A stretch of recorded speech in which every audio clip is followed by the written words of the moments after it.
Hello and welcome. This is Japan, and today we are talking about, I wouldn't say necessarily the rookies, but people that have been called up or on the younger side of the roster, and where we see them in the next couple years. S obviously being in good pushes, good championships, and stuff like that. And then I think obviously D being that we don't really see much in them. So let's start off the bat with Axiom. I'll probably put him and Nathan Frazier together here. Obviously, if they say it's a tag team, they should be a team that always is kind of in the mix in the tag division. Honestly, they just go out there and have great matches, even as solo. I really could see them eventually splitting off and having that run. Axiom, especially, I think has a little bit of an extra vibe to him that I think is just a little hair above Nathan Frazier. I think Nathan Frazier, if he turns heel and it becomes in like a faction or like has some type of guidance with probably like a veteran, I think could possibly get that next step. But I think Axiom's just a little bit far up there. I'm gonna put both of them in B. I think they should be a staple for the tag division years to come if they can stay together. And if not, I think they still will be in the mix.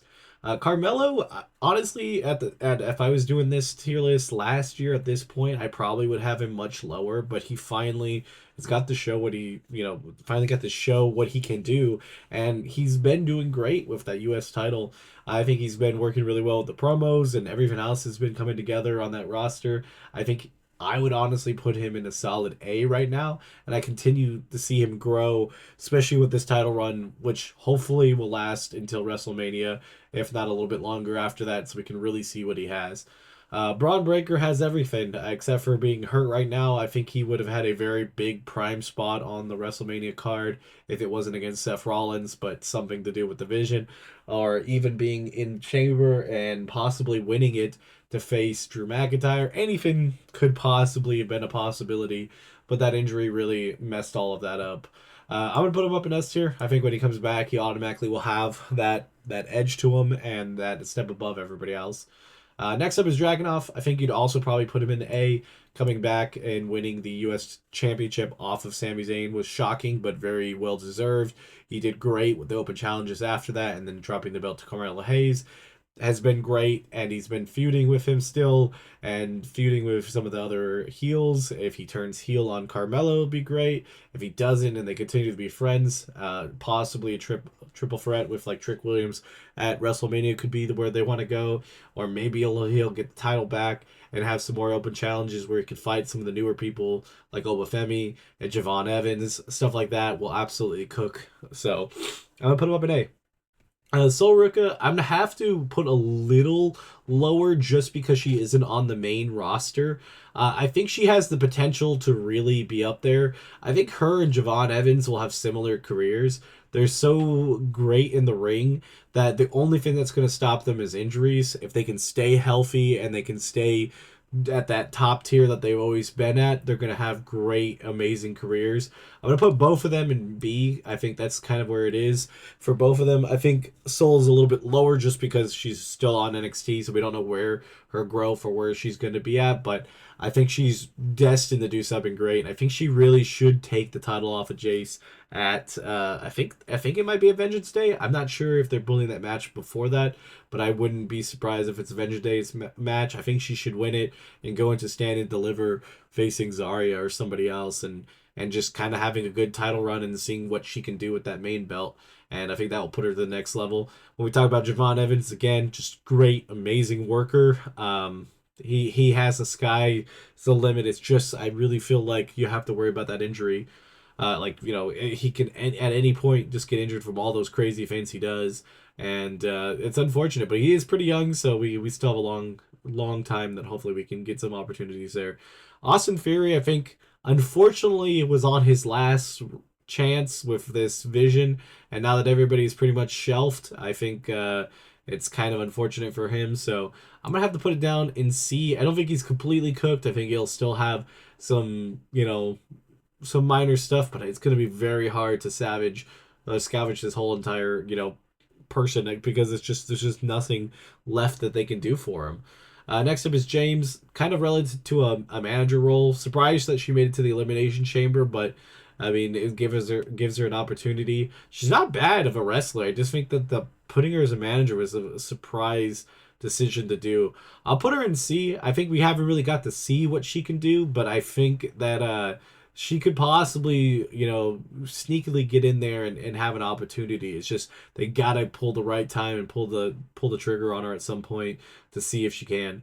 Dominic Mysterio is gonna always be an S tier. Obviously, being so over in AAA and so over with the WWE crowd and having just endless opportunities because he's just cultivated a character that people love to hate and all that type of stuff is going to be great.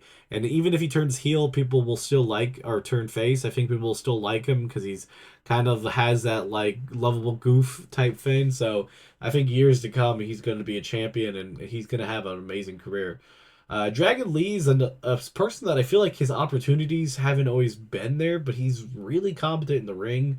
I think he's done good in the mic. I think he'll have a lot of opportunities now that AAA's bought out too. So I think he'll have some opportunities over there and some on the main roster. So I'm gonna put him in B. I think he's in a good spot right now. Also, being with AJ Styles before he left is a good like indicator to help him get further and stuff. Julia.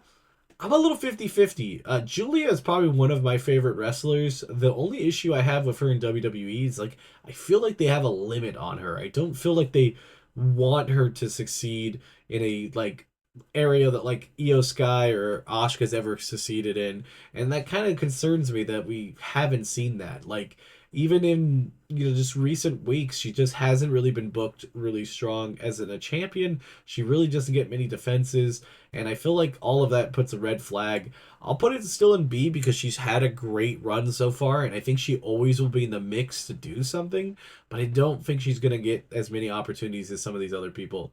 Next up is Jordan Grace. I kind of feels the same way. I feel like she was an absolutely stud, absolute star outside of the independent scene, and they just really didn't do anything with her. She never won anything in NXT.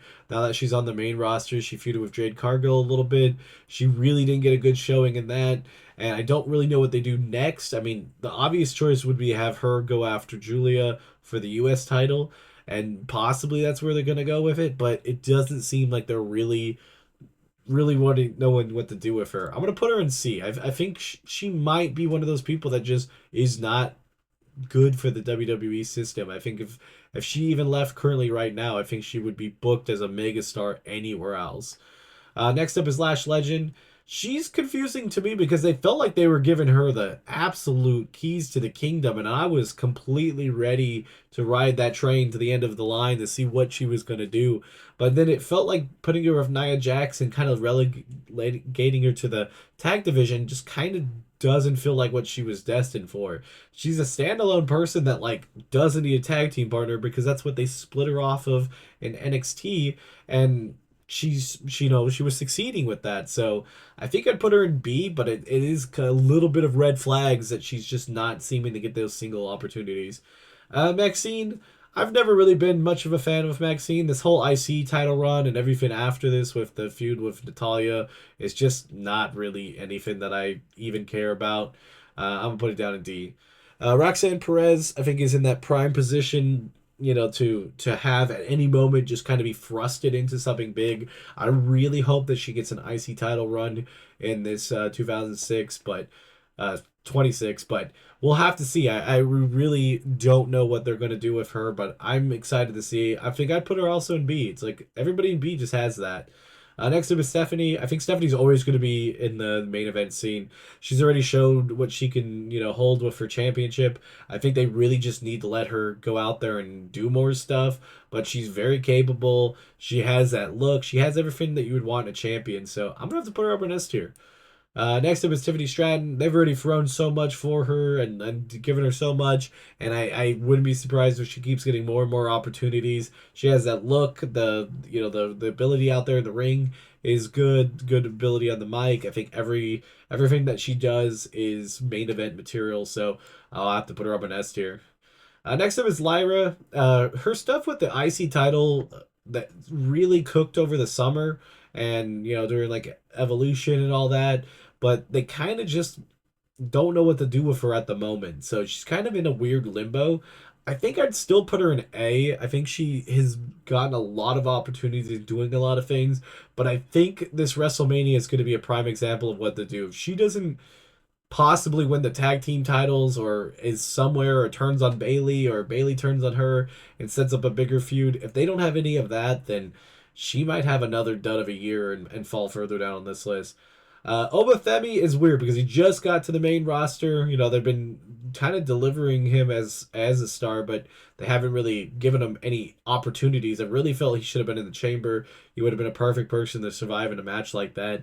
I think they might be leaning for him against Brock Lesnar at WrestleMania. I would absolutely think that would cook.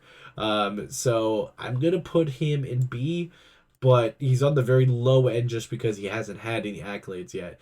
And then Trick Williams, I'll put in B. He's another guy who just got called up to the main roster, has a lot of potential, and obviously in the chamber match, I think he will probably be a champion probably by summer. I really think that he'd be like the U.S. champion, or if he gets traded to Raw, the IC title champion if Dom loses it or something. I really feel like he's that type of person that you want in that role. You got to put a belt on him, even if it's just temporary for a little bit, to really show what he can do to the main roster. But yeah, tell me what you guys think.